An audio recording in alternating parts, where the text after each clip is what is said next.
I Should Be Writing Season 20, Episode 5. Well, I should be writing. I should be working on my craft. I should be writing. I should be submitting my next draft. But I'm sitting home watching Doctor Who. Hi there, welcome to I Should Be Writing. This is a podcast for wannabe fiction writers, and I am Mer Lafferty. And just so you don't listen to anybody who gives you writing advice on the internet, my credentials are 8 books, 1 Hugo and Nebula nomination, and I've been podcasting. This is my 20th year, so, I would listen to me. I just don't always sometimes. But anyway, we like to talk about what holds young writers back. And by young, I mean early career, obviously.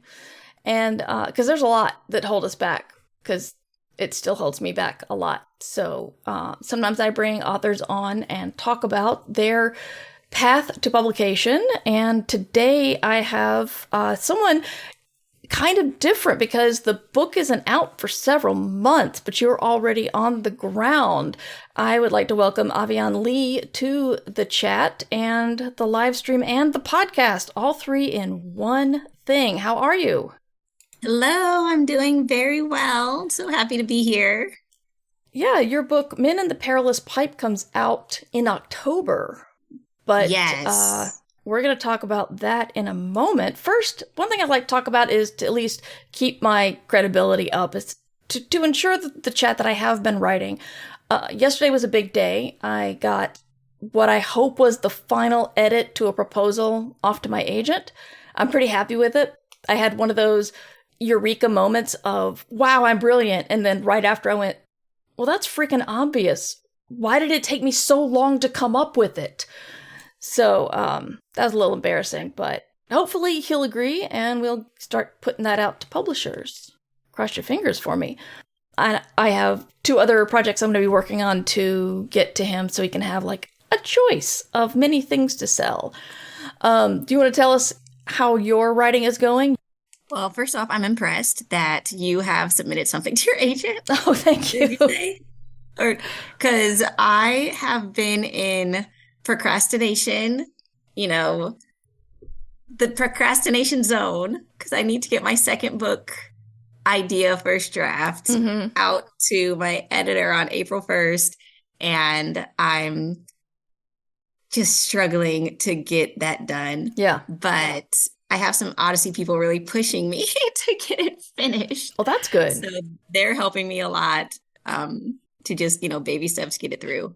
So for me, I am still in copy edits with my book that comes out in October, just got sent there. So I'm in this middle zone of waiting for those to come back. And now I am supposed to be drafting my first draft to submit April 1st, which, yes, that is what I'm doing now. All right. Excellent. Yeah, we usually try to ask. I got my podcast a little bit messed up last year when I tried to go back to non-live, and then I just basically stopped doing it. So live helps me. The live audience helps get me to the chair to actually record. Yes. The pressure to attend. Exactly. And so, but back in 2022, what we were doing is we were telling people that if you get a rejection, you should celebrate it because rejections mean you're a working author. And we were collecting the rejections. And I haven't gotten to where I'm counting them yet. But if anybody wants to email me your rejections, or hopefully by next Tuesday, I'll be able to say, we're going to count your rejections on the stream. If you have gotten a rejection this year, congratulations. You're a working writer and you take a punch while lots of other people give up. So we're proud of you. So true. Yeah, that is so awesome. And I am part of the 100 Rejection Club. So oh, wow. I remember when some of my writer friends were like, wow, I'm pushing up to, XXX number of rejections. we're like, man, when we get to 100, we should get t-shirts. You should, Say absolutely. like 100 on them or something. We haven't gotten around to it yet, but Yeah. I feel like we should still get it because after a certain number of rejections, when I was querying, I felt like I just got dead inside with rejections. So whenever they started popping up, I was like, all right, send it off again, off again, off again. That doesn't But I sound think that- dead inside. That sounds like you're getting stronger and able to handle the Stronger, no's. yeah. Because everyone gets no's, everybody. And Yes. the people who don't get no's probably are at the top of their career and they're pretty much unicorns. So, but yeah, I know they lots probably and lots still of get pro no's writers who sometimes. still get no all the time. That's why I'm giving It's my like you agent 3 get- things. I'm sorry? It's like you get Teflon, like you get Yes. like some protection. So like when you start getting to that point where it's like a rejection, you're just kind of like, it didn't affect my day. It stopped affecting my day. Mm-hmm. Whereas in the early stage, it was like, oh man, what didn't they like about it? And now it's just like Not for you. a Okay. non-thought Yeah. almost. Yeah. Which I really appreciate. Yeah. I know we have 2 very regular listeners, supporters of the show, who get up into the 100, either 100 submissions or 100 rejections almost every year. And I hope, if they're not here right now, I hope they're going to be listening to this soon because it's very good to hear you say that you were in that club. Oh yeah. And you all should You get should get a jackets. 100 club. I know. That would be nice. Yeah. A jacket. But We'll be walking around like those marathoners, the 100 marathons. Yes. You can run 100 marathons a year. yes, excellent. God, what is that? 2 a week? Oh my God. Who can do It that? is wild. Yes. Wow. It's like every weekend they're in a marathon, like 2 marathons. Yeah, it's wild. Wow, I just get tired just thinking about it. I saw one person once that had the 100, like there's a special logo or something. Mhm. And I remember seeing one person in the airport and thinking, wow, that's impressive. And I was also like, and you can still walk? Like your Yeah. joints are okay. I was about to ask if You're they were fine. limping. They looked very in shape. I was thinking, I would hope wow, so. You, I will never get there because that's not something I like would strive for. I'm more of the 5K person. Yeah. So maybe 100 5Ks Well, a you year. know what? We're writers and we write books, and a lot of people look and say 100,000 words. That is way too much. It's bizarre. I can't imagine doing that. Why aren't you suffering repetitive stress injury or something? So we have our dedication and impressive things. We just don't think it's impressive because we do them. If you So can't tell, true. I've been listening to a book on imposter syndrome, so I'm like right there. Send me that link. Because I remember when I was first trying to decide on how to write a book, my first goal was just to get to 50,000 words of nonsense. Mhm. And getting past 10,000, like I had never gotten past 10,000 words. It's like I hit a wall, And then so my whole goal was just 50,000 of nonsense, NaNoWriMo style, but not in November. Mm-hmm. It was like in August or July. And then I did that and threw that away because it was literally nonsense. Like I started the story over in the middle. didn't like delete any of the beginning. Right. I was like, let me just start over in the middle. But as soon as I got to 50,000, I was like, that was my goal, and threw it away. And then I tried to write a book. I was so worried if I tried to write something that made sense, Mm-hmm. kind of from beginning to end, how could I possibly get to 50,000? And then when I hit it and like went over it, then I was like, oh my gosh, now it's getting too long. Now it's like, I need to corral this train from drifting off into, the mountains and never being heard from again. Because I write middle grade and Right. it doesn't need to be. Yeah, I was going to ask what I've written one middle grade book, but it was like several years ago, and I can't remember what the word count goal was, but it definitely wasn't 80,000, which is 80 to 100,000 is my usual goal. Yes, I want to say back in the Harry Potter era, like the years following the last book was yeah. released, people were more okay with those gargantuan, thick middle grade books. Mm-hmm. But now I feel like that time has passed. And now editors want more of the like 45,000 Okay. words. And if fantasy, they're kind of okay with like 70,000, like 60, 70,000. Mine was pushing like 90,000. So I had to like cut half the book almost out of Wow. there. And I Wow. could, because it was just a bunch of, you know, verbose things. So I could cut a big chunk. I just had to decide to do it. Yeah. It's a Yeah. whole nother thing. Yeah. I hear you. So let's talk about your book that's coming out in October, Men in the Perilous Pipe. Tell me about that. Yes. So it actually just got a title change. Oh, did it? Instead, it did. And I love the new title because instead of Men in the Perilous Pipe, which it has been for years, Mm-hmm. it got changed to Pied, like Pied Piper, Mm-hmm. but just the Pied part. So nice and short and sweet. Oh, nice. And I had thrown that name out there because that's what I just generally call it in my, when you're typing something, you kind of call your manuscript something.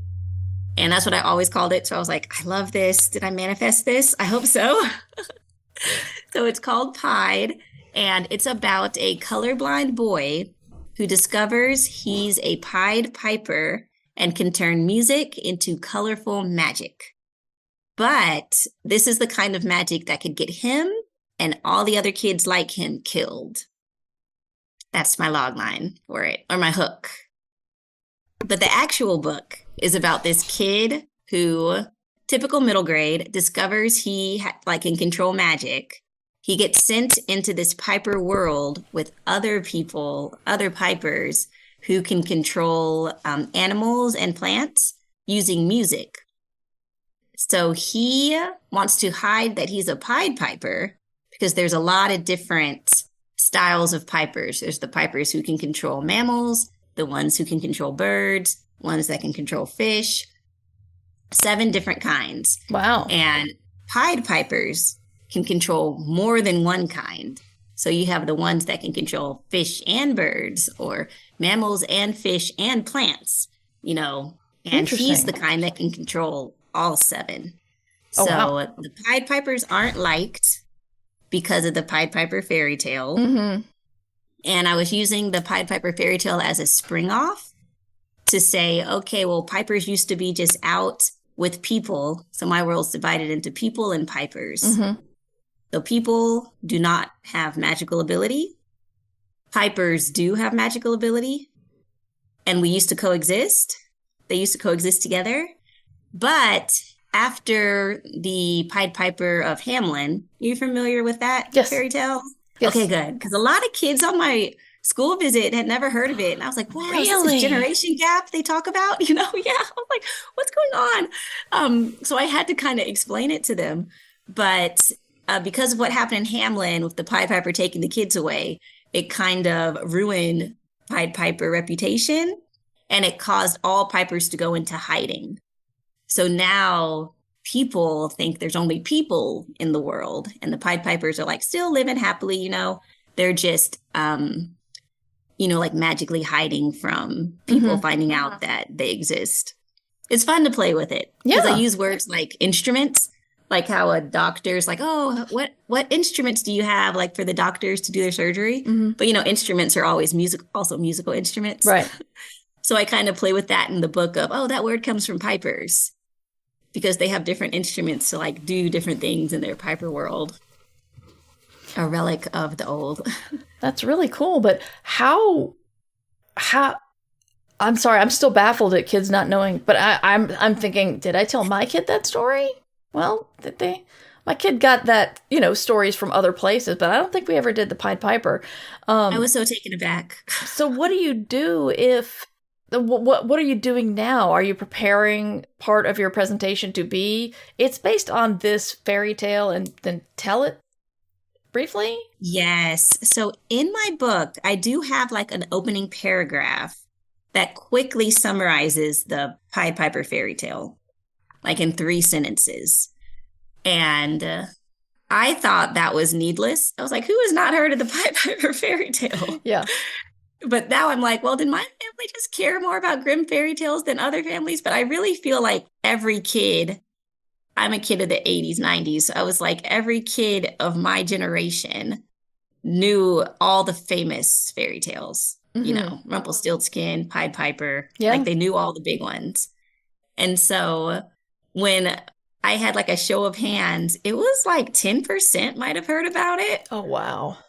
As high as 50%. And these are 4th and 6th graders. So I was really like, wow, my agent was right. It was good to put that little thing in the beginning of the book. Yeah, She definitely. knows more than I do. Yeah. So I have to give like a little spiel of maybe 1 or 2 minutes to give the story. All the kids love that story because it's terrifying. So they're always like, oh my gosh, and then I start into my book. So one thing that really startled me when I was reading about you is your book doesn't come out until October, but you are already doing virtual school visits. Yes. Now, did you come up with that? Did you get a publicist? And how are you setting that up? Yes. So I am the most reluctant publicist author you will ever meet. I am dragging my feet so much for being on TikTok or Twitter or Instagram. If you go to my Instagram, it's like maybe 20 posts spread out over 5 years, It's like just long. The only reason I've kept it public is because I'm like, okay, well, I'm an author, so I guess I have to start doing something on here. Yeah. There's no. Kind of. And then my Twitter profile, I have friends I want to help, so I'll kind of try to boost their stuff. Every 1 or 2 years, I'll just delete my whole Twitter and start over again because I'm like, oh, wow, I don't want to be on here. Yeah. So I'll just like delete it all. And then I'll be like, oh man, I guess I do have to be on it. Then I'll like restart it again. So that just happened. I want to say like 4 months ago where I said, oh man, I gotta restart doing stuff over here. So I'm very reluctant. But I'm reluctant of social media, I should say. Right. So I'm very reluctant of that. However, I'm okay with in-person, like one-on-one. And I'm okay with kids, because they're just excited. And virtual things, I'm really cool with. It's just the social media where I feel like I gotta just constantly post and see what's being posted and then make pictures and post. I'm just like, oh my gosh, I'm so tired just thinking about all the things I have to do right now. But I was listening to a podcast by the author of The School for Good and Evil, which was a very, very still is a very popular middle grade series. And his name is Soman Kainani. And I'm hoping I'm pronouncing his name right. I've never met him, but I listened to his podcast. He seems so knowledgeable, so relaxed. And whenever I see him like at Y'all West or some big conference, he always seems like so much good energy. So I was listening to his podcast and he said when his book was about to come out, he did the math and he thought, well, if I could visit 3 schools a day, then that's like 1,000 kids I could reach a week. And that's my target audience. So he just did as many school visits as possible to get his book in as many kids' hands so they can bother their parents about buying it for them. Excellent. That's the thing about middle grade, So it's like the librarians know about him, the teachers know about him. So they would probably want to get the book in their school library. I know we have 2 kids, and one of the librarians at their elementary school recommended Captain Underpants to our kid.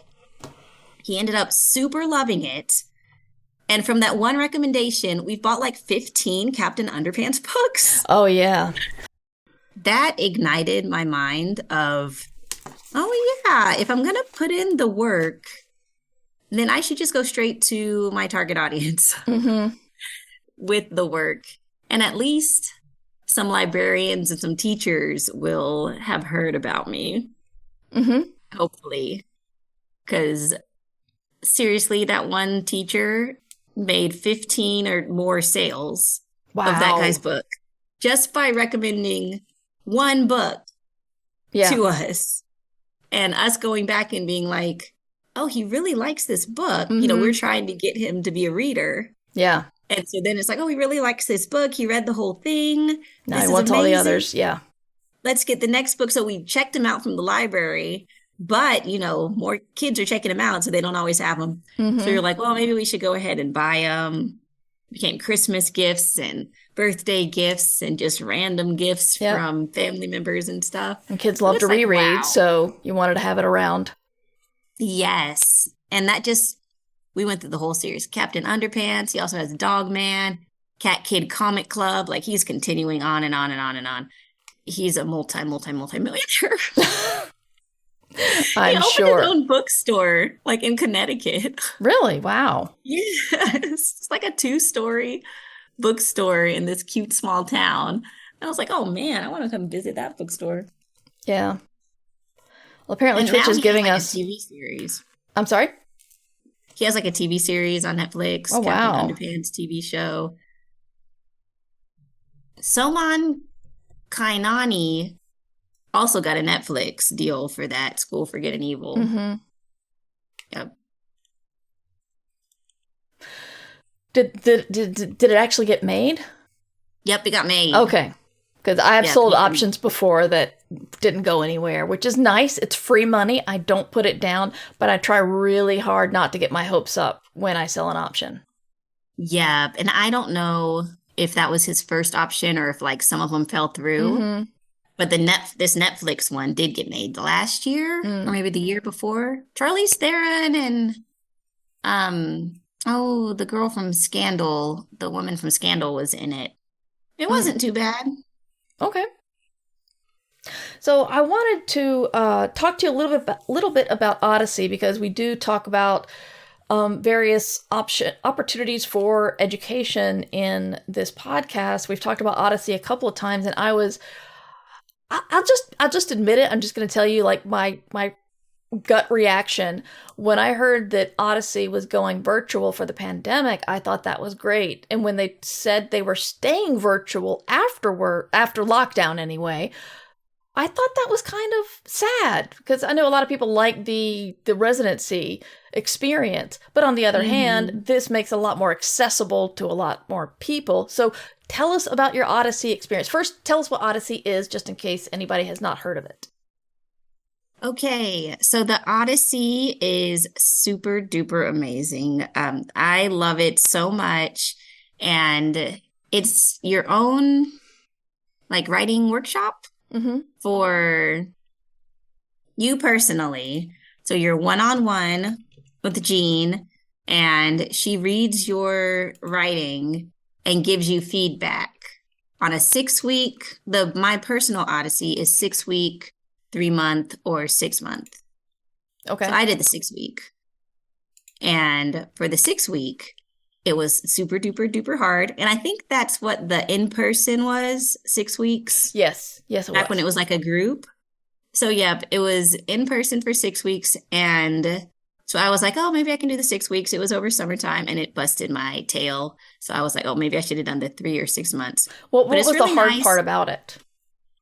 All the work. Okay. It's like 17 hours a day. Wow. Worth of work to do. Yes. And I was thinking, why did I sign up for this? When I should have taken time off from work, but I was trying to do it at the same time because I have a remote job. So I was like, oh yeah, I can balance both. But then I was like, oh my gosh, this is so much work. I'm up like 20 hours a day, taking 4-hour naps later to try to finish everything. And, but it was so fulfilling and so worthwhile. And I loved it so much. I went over my book in Odyssey because I actually found out that I got the deal like my first couple days being in Odyssey. So I was going to work on some short stories through Odyssey, but when I found out I got my book deal, we switched things up to kind of just finesse my book a little bit more and to try to polish it some. I ended up almost deconstructing it with all the stuff I learned in Odyssey. So I was like, oh man, I'm doing all these things wrong, and trying to change it up. But So, my personal Odyssey is great. She still does the in-person, but it's with Odd Fellows, I believe. And you have to apply for that too. right. Yeah, but now it is like the separate, I guess. Mm-hmm. Yep. So you would recommend it to others? Yes, I love it so much. Absolutely. If you cannot go anywhere for 5 to 6 weeks, then, I mean, if you can go somewhere for 5 to 6 weeks, then that is also a really good option. Just to have that focused, no distraction time from anyone else, and you can really focus on yourself and your writing. But if it is like you just cannot, then my personal Odyssey is.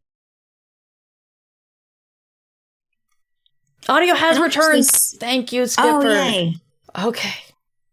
Yay. I have no idea what just happened. None. Because I was just sitting here. I didn't touch a thing. So anyway, we're back. Thank you guys for letting me know about that. Very sorry. But how much didn't they hear, though? I don't think they heard the part about the money and the scholarships. So let's go back a little bit and say, what are the practical details you need if you want to apply to Odyssey? Yes. So to apply to Odyssey, I think you need 3 writing samples.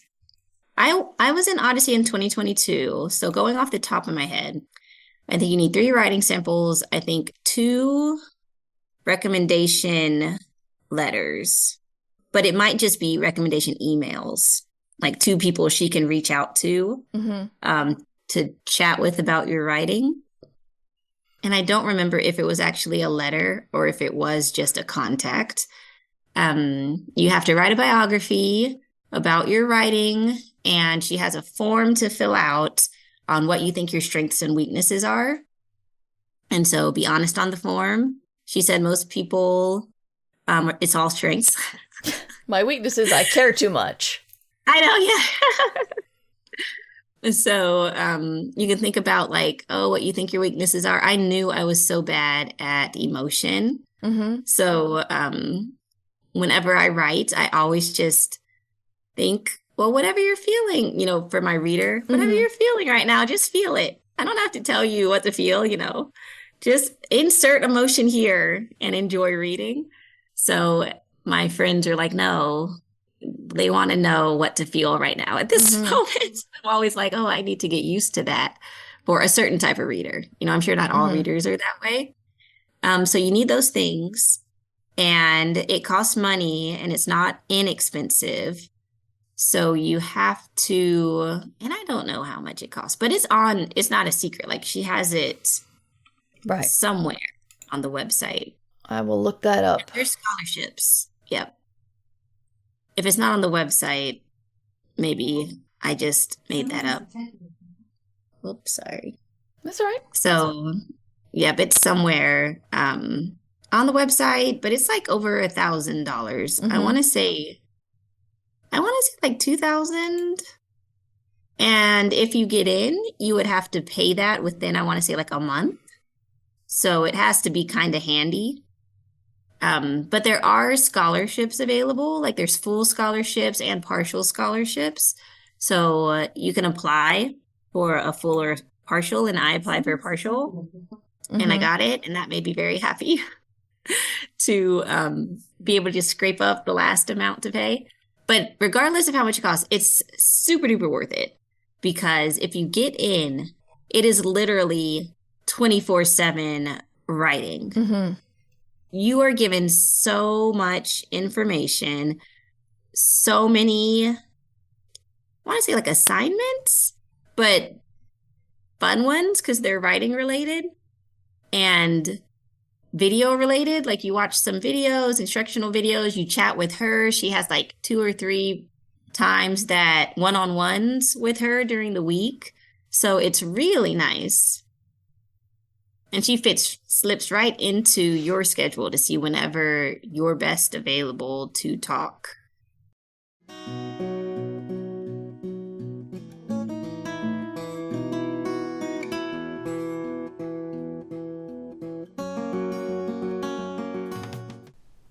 I hope you enjoyed this interview.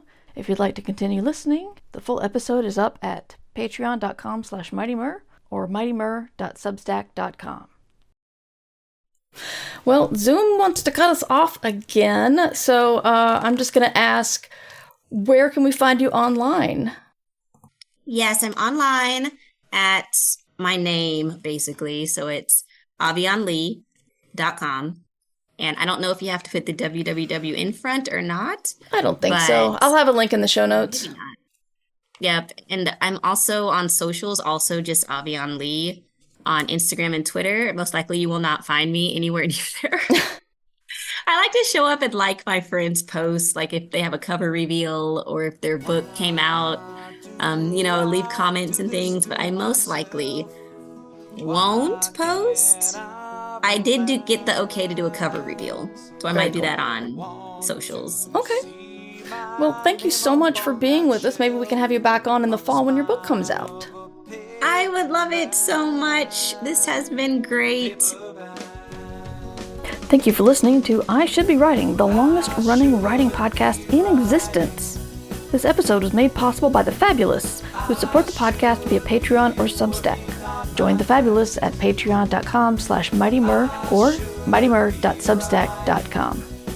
Theme music provided by John Anelio, art provided by Numbers Ninja, and podcast hosting provided by Libsyn. This episode is released under Creative Commons Attribution Non-Commercial No Derivatives 4.0 license. Watching Doctor